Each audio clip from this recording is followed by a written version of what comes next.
Hey, welcome to episode 13, Candid Conversations, a show where Bill and I talk about some sort of fun topic to start things off, and then we talk about our journeys being business owners in our own small businesses. But Bill, how's it going? How are you doing this evening? I am doing just peachy. I haven't had my shower yet after work. I work in a factory. I saw So your I came hand. home, ordered It's got a pizza, smudge. and then did you? Yeah. Show, Well, and show that the I audience. have. We want to see. We've got a. Yeah, we've got a printer. On it prints printing stuff on our pipe, and it when the machine stops, the printer keeps going until it senses that it stopped. So there's a nice little blob of ink that was on the pipe that I was running, and usually I catch it and throw it away, but I don't remember. I don't know why I didn't catch it. So I've got a big old blob of ink, and I've tried to get it off. Tried using the heavy duty soap we have at work. Tried using the soaps that I have. I don't have rubbing alcohol because I was going to put some of that on because that stuff usually clears it right out. But I don't have any rubbing alcohol at home, which I thought I did. So that's at least going to be stuck on my hand for at least another day until I go get some rubbing alcohol from the store. So, yeah, really fun time. Nice. Well, I thought it would be fun to start it out with talking about dreams. So I sent you a question, kind of giving an intro, but for those listening, I last night had the dream where I was in school again, which is terrible. I've been out of school for so long, and I'm a really bad student in my dreams. I don't do the homework. I'm not interested. I actually can't even understand. So I'm like, I think I have learning handicaps in my dreams when I'm a student. But it's made me think of this idea of like certain things that you're good at in real life, I guess you would say, but then in your dreams, you're just like, I can't do this. Like, I'm terrible in my dreams. So I just gave an example of one. I've got another one I'll share, but Bill, do you have any examples that come to your mind where you're like, I can do this, but when I'm dreaming, I just suck and I can't get my life together? See, the only dreams that I can think of, or when I was a kid, and I think I might have shared something like this. I shared it with you before, but I don't remember if we recorded this or not, or where it was recorded. But and there's nothing that I was like bad at or good at specifically, vice versa, either in real life or the dream.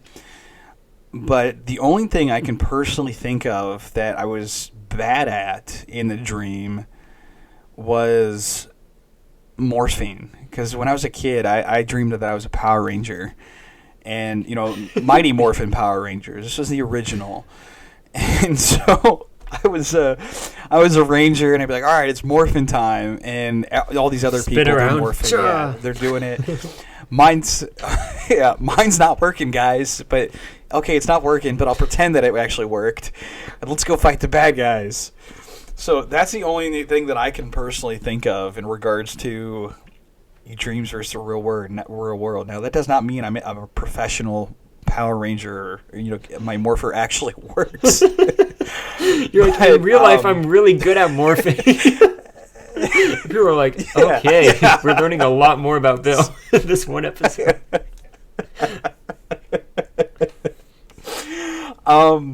Yeah, that's the only thing I can really think of, and it does not apply to real life. I had dreams that I could fly. I can't really do that. I've had so it's dreams the opposite, where you're much I could cooler actually in the breathe dream. underwater. Oh. Yeah, I absolutely, except for the morpher. But so yeah, I could breathe underwater, and those are the only things I can really think of. But yeah, that's all I got. Yeah, because I put this on my personal social media, and Stephanie is her name. She wrote back saying in her dreams, she's like, does everything in slow motion. Like, she can't run. So, like, she's trying to do something, it's all, like, really slow. And I was like, that actually sounds much worse than what I've, like, experienced. But I wrote back, I'm like, well, if it's, like, zombies chasing you, you can't get away. But she said it was more of, like, she's just got so much to do, and she can't get to it because her body's going so slow. I'm like, oh, okay. But it still sounds like, ugh, not a good experience. My other one, though, was driving. I cannot drive to save my life in my dreams. And in real life, I'm a pretty decent driver. good sense of directions, know where I'm going. I don't get lost typically. And in these dreams, like my foot is stuck on the accelerator and we're just going so fast, so reckless, so like I don't know where I am. I'm lost all the time. I'm like, that's the exit. We're not gonna make it, and just trying to turn. And like I've never crashed, because if I did, I would die and wake up probably from that. But it's like milliseconds away or millimeters away from hitting something, and so it's just so stressful when I drive. And I'm like, Michael, why can't you drive in your dreams? Like, come on, man.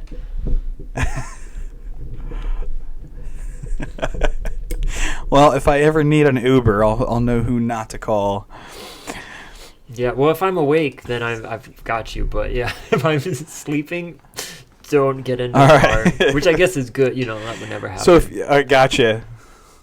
But I'm a poor student and a poor driver. I'm still sleeping. Okay, never mind. Yeah, and I was like, and what does this mean? I don't know. I said maybe like God wants to humble some of us, and is like, well, I will show you what other people live with, or like maybe create more empathy, take you down a few notches, make sure you're not prideful, because you're like, you may think you're good at this, but in your sleep you are terrible. I'm like, oh, okay. Yeah, and then it leaks over into real life. You know, you start off professional, and it's like, oh, but I remember at this time where I crashed into an elephant that was on the highway or something like that. I don't want to do that again. Yeah, it just gets crazy from there. But from here, what have you been working on, Bill? Because I know you've got something cool with your website, and you've been doing some cool stuff. So what does the last week look like with your business? I like how you said that, it being my website. Well, because then I was like, I don't know if you like, but then I was like, you officially did launch it, but I was like, maybe you weren't supposed to talk about it yet. I don't know. So I was like, oh yeah. Well, yeah, it's officially it's one of those, done. Like, there's one minor thing. There's one minor thing I've got to take care of, but the website itself is fully functional. The thing I have to take care of is minor. You know, people who view it, go to it, do everything related to it, don't have to worry about it. Which, I mean, the taking care of aspect, that's going to be an ongoing thing. It's like, oh, wait, I can do this, let's tweak this, and so on. So that's going to be continuous. But, yeah, it's ready. There's a lot. I'm really thankful that the whole domain thing got taken care of, if that's even a proper sentence. Is taken care of. We'll go with that. Is taken care of. For somehow, I don't know how it happened. I had it set to where, and I think I shared this with you already, that if you put in www.cc412.org, that took you to the new learning platform. That is where it's supposed to take you. But if you just put in cc412.org, that'll take you to the old website. So I don't know how that's getting mixed up. But anyways, that was taken care of, and both of them are going to the new platform. I actually created a certificate for the courses, and I'm actually really proud of it, to be honest, because it's simple, it's sleek. Some of it's based on the template, but I modified a few things. But I like the basic design of it. So I was working on that, but I was really excited to find out, because I reached out to a publishing company, and I asked them, I was like, hey, you know, I want to use this particular book as a curriculum for a course. Do I have your permission to use it? And they came back with yes, which I was really excited about that, because this is the second person I've reached out to. The first one was the actual author of this book, of a book, in which I asked him, and his stipulation was, yeah, you can do this thing, but my only requirement is the students have to purchase the copy of the book. And I was like, absolutely. I mean, that's my plan in itself.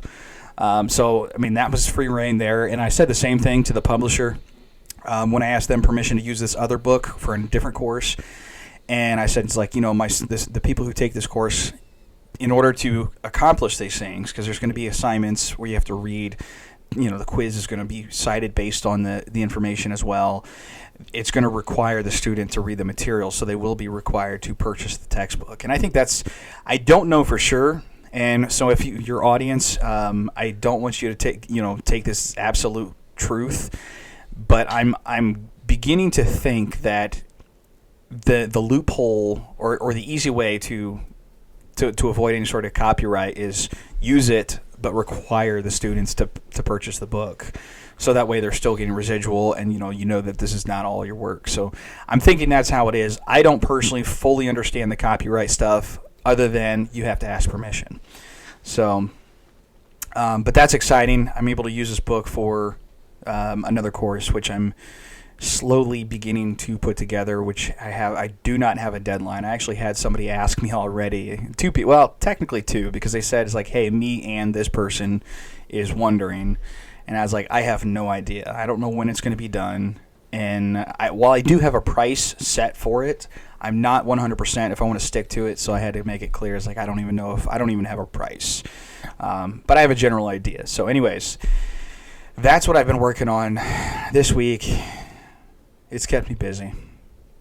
Nice. That's super exciting. And yeah, I think with the author thing, if you can find the right person to reach out to, I think that's like the hardest thing, because so many people don't respond. But if you can find the right person, I think you even shared with me, they had said like it can take 6 to 8 weeks to get back to you, and they got back in like a day, which was like amazing. Yeah. But I think if I were the author, I'm like, well, I just want credit where it's due, and I want the money from the work I've produced. So I think at the end of the day, that's what I would always think too, is like, especially if you're starting the conversation, like, we will have them buy it. I just want to make sure I'm not going to get in trouble. Like, I can say I was given permission by the publishing company or by the author.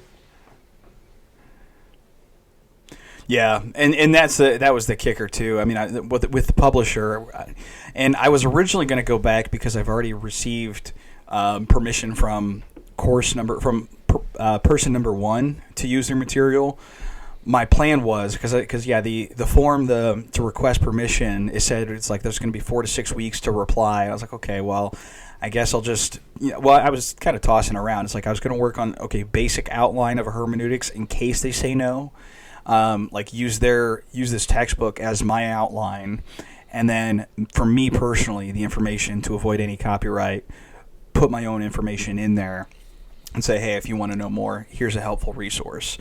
But that was one of the options, or because I've received permission from person number 1, I was going to also go back and develop the course based on that the first permission given, whatever you want to call it, that first approval, affirmation, thumbs up.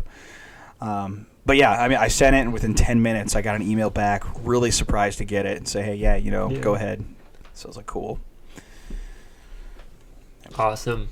For myself, I've been working on, I can't remember last week if I shared this on the episode, but a masterclass of sorts, kind of looking into that. I met virtually with a small business that does it in Sacramento. It's about 2 to 2.5 hours away. And I got a quote sent back yesterday, and they're going to work with me on the pricing. So they're being very kind, but it'll be kind of the budget that I had in mind for it, which I can tell you, Bill, after. But I am excited for that because I just paid the deposit for like half up front and then half, the last half when they deliver. But they have a timeline for the month of May, which sounds far away, but also really close. And in their estimated timeline, they're like, we'll do the filming sometime between May 5th to the 15th. And I was like, oh, I really got to create what I need to create and get it ready. Like, I was already going to be working on it very fast, but I'm like, it's a good fire to be like, I need to make sure I have it ready so that we can schedule a time to get it filmed. Yeah. And well, in May 15th or whatever you said, that's from what I'm seeing here on the calendar, that's 2 weeks. So, I mean, that's coming up. Yeah. So what no pressure. I know. What I started doing, I'm using Canva, but I want to have some sort of presentation to go along with the videos. Kind of like you have the video in one tab, you have it open, and then you have I think of it as a PowerPoint. That's the easiest way to say it, but it will be nicer than a Microsoft PowerPoint. But I found like a paid presentation version on Canva, which I don't pay for it. So I'm like, I can't download it, but I took it as inspiration. So I just made my own version. I'm like, oh, I like how they did this. Make it my own, make it my own, make it my own. So I've created like a template, which for me is always helpful if I know kind of the creative direction I'm going in, even if I don't have the content put in it yet. And then I went through last week, so a couple days ago, just by hand, and was writing on note paper of like, here's what I think this section is going to be, this one, this one. The one tricky thing is, I think it'll be an hour. So kind of the topic is like, if I have 1 hour to talk to you about how to start a business, here's everything I would give you to get you set up to get started. So it's kind of like you're an aspiring business owner, you're interested, but the perk is you don't want to go to college for it. You don't want to pay an expensive business program, but you'd be willing to spend at least hopefully $200. And if it becomes popular, $300 for sure. Yeah, and and that's one of the benefits to some of these platforms. I mean, for example, you're working on this as well. I guess we're both working on this in our own respective fields, developing these things. And I mean, you can learn a lot by not going to college these days. Everything you need to know is on YouTube, or some other platform, wherever you need to go, and you can get it cheap. I got my bachelor's degree of divinity, which is a Bible education for those who don't know. I received that for, I want to say I've paid a grand total of maybe $2,200 for all of it, and I'm going to keep that on the down low. But I mean, you can. Yes. If $200 or whatever, I can't remember exactly what you said there, for a course to learn something, that's really good. I mean, I don't know what the average rate of tuition, but you're paying like $50,000 or $100,000 or more for a in-house quality education. When by comparison, various resources such as Philbrick, such as CC412, you can get that same education for a fraction of the price. So, I mean, if I was, $200, I think is absolutely cheap when you think of, the benefits that are going to come from this. So. Yeah, and part of what Bill had sent me was an article about pricing your course, which I thought was really helpful because it's this weird thing of you want to provide free stuff, which I love. I just love free stuff. So part of it is just my own personality where I'm like, I'll give you my email, just give it to me free because I like to learn. And I'm incentivized if it's free. I'm like, that's a good deal because I'm cheap.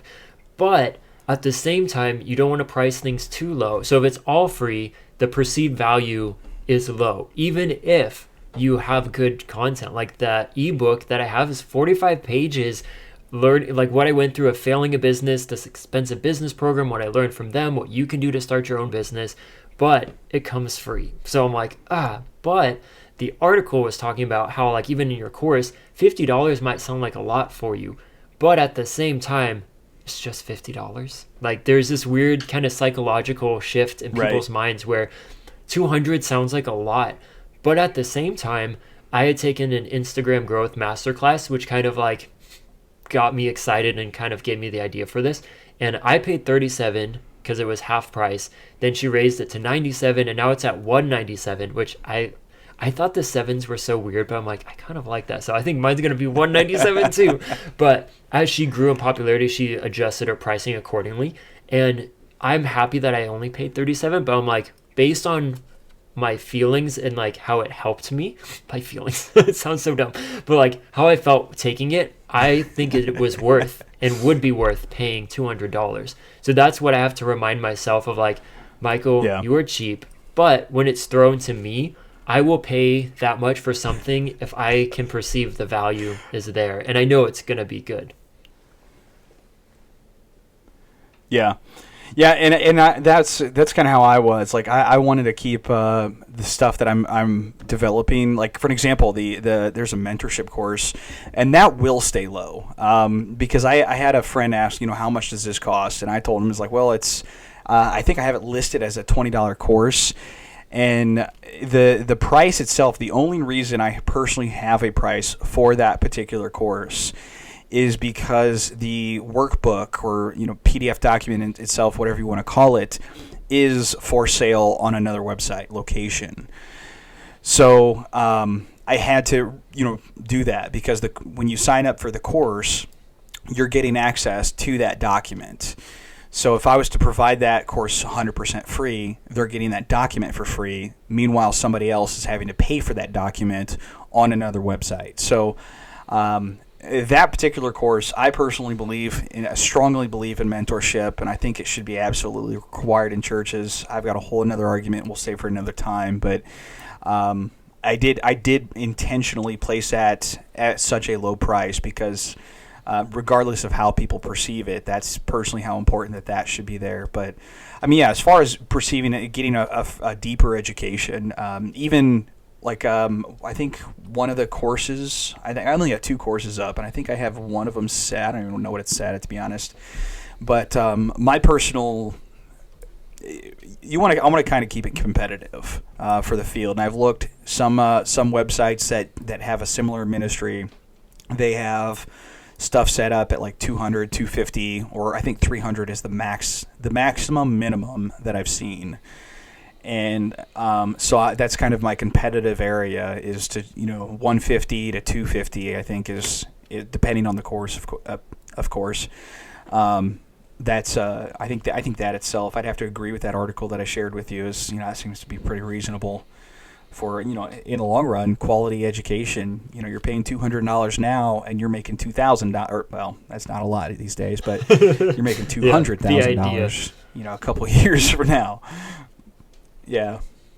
Yeah, and I think even in the article, which maybe I can link that in the show notes, if the description, YouTube, the description, if you guys are interested in that, because it shares a story too where a guy talks about like testing out the prices. Like this was too low, and then this was good, and a lot of people were buying. So then you're like, if I push it up another 100, will it still sell? And he had figured out over the course of years. So I'm like, ooh, yeah, I don't want to do that. But kind of being flexible with that, because I think that's another interesting thing. And that's something that I'm having to kind of learn. Like, I definitely want to make money. So it's not that I don't have that drive in me, but I need to stop thinking of myself as the customer and know that what I can provide is worth money. And if I can provide a quality course or masterclass and charge $200, I can make a lot of money from that if I can get the right people. And I think that's where I was disconnecting. I was like, I have to start with cheap things, and it's going to take me 2-3 years before I can start charging a lot. Where I'm like, no, Michael, you can charge a lot. Like, you've got good stuff.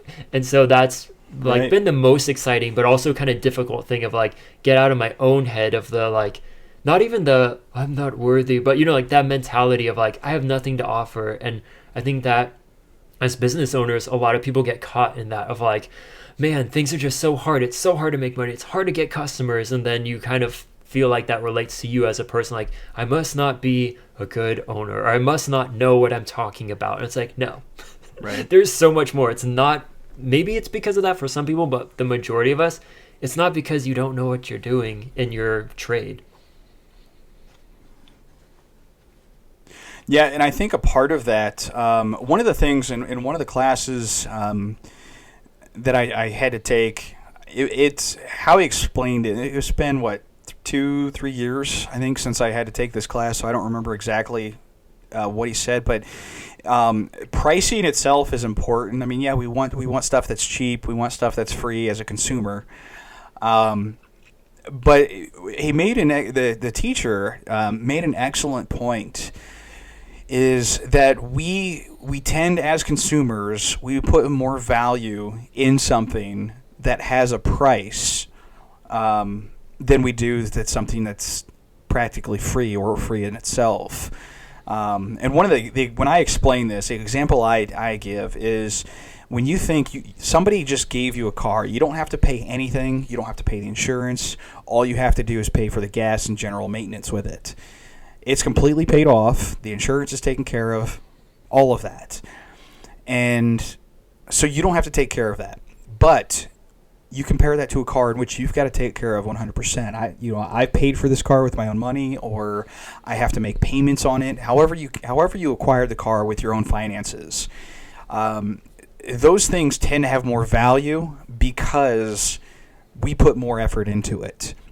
And so the idea here that he was giving is when people see a price, it's an incentive for them to actually and intentionally pursue whatever that is. Whether you're buying something, you're buying a book, you're buying a class. In our examples here, they intentionally pursue that to the class and the knowledge and the resources provided within that, as opposed to if they were just to get it for $5 or even free.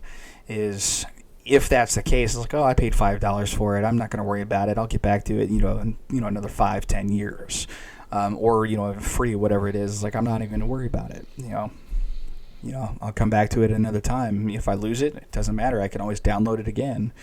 So, I mean, if there's a price there, if there's a healthy price, a fair price, of course, then people in general tend to value that more and are more interested or more invested in that particular product too. Yeah, and I think the last thing I'll say on this before we get to the last, just what we're going to do going forward, is that within the pricing, what I was trying to figure out, like if I get the video professionally done, I realize, like, I don't really care if things are expensive. I paid $17,000 to join a year-long business program. Like, I didn't take that lightly, but I've come to the understanding, like, it's not my money, it's God's money. If he wants it to go forward, it can. It didn't really work out how I thought, but it's put me in positioning now where I can do things a lot better because of failing that business.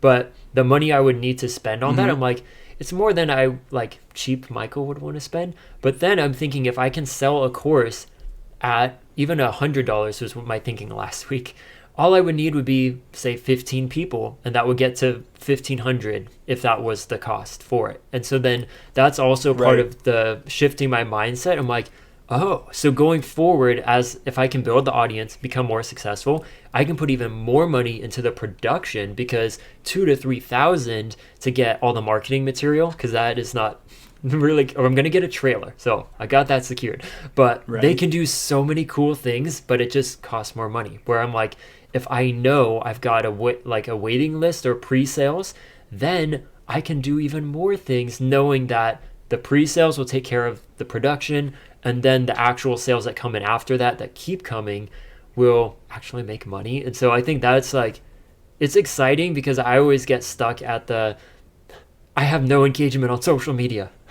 My email list is small.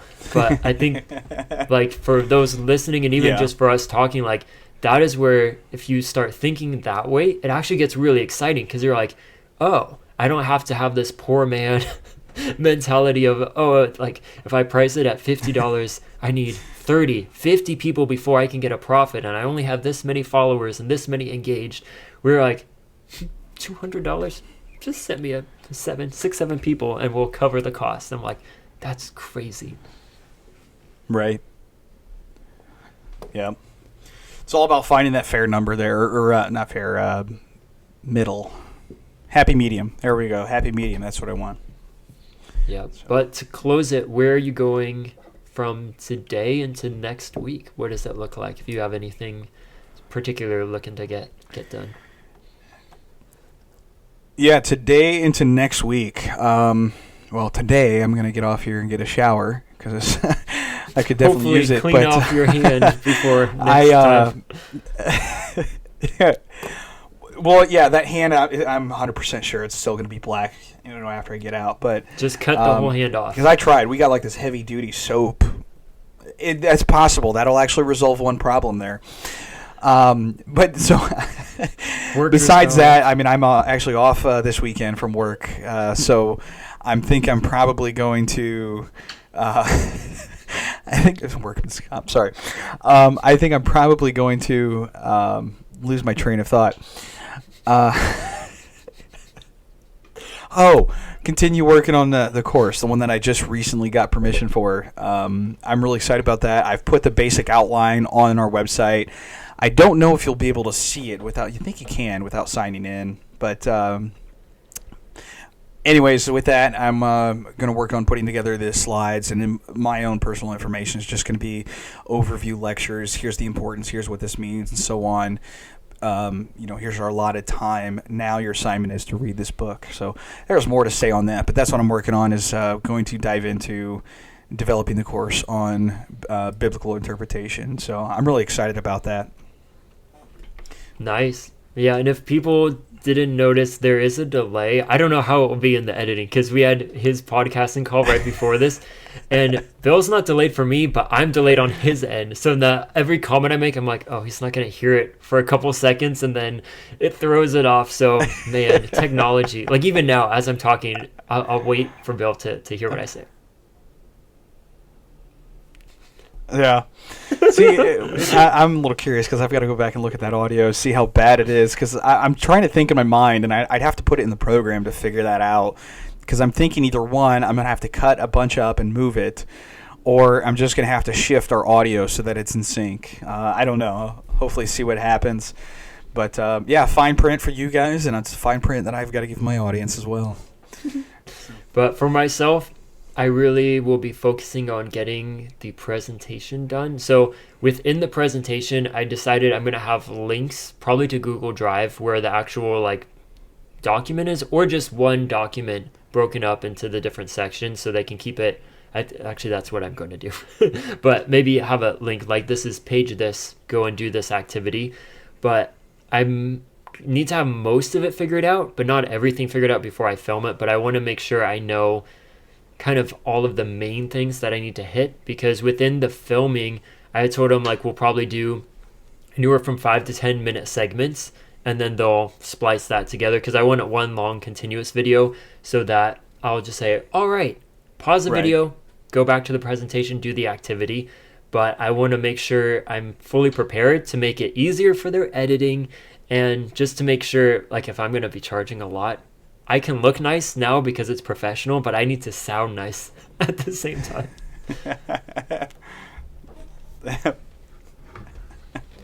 But yeah, I think we'll call it there. Have a great week, everyone. Make sure you're checking out the description to see how you can plug in, get connected with both Bill and myself and our different businesses, and let us know in the comments what you thought of today. I think it was actually really interesting, the whole pricing thing. So you definitely learned something today. Oh, yeah. And hopefully without delay, too. I was like, are you doing that on purpose now? Man. But yeah, I'll say goodbye, and Bill will say goodbye in about a second or two later. Bye. Bye.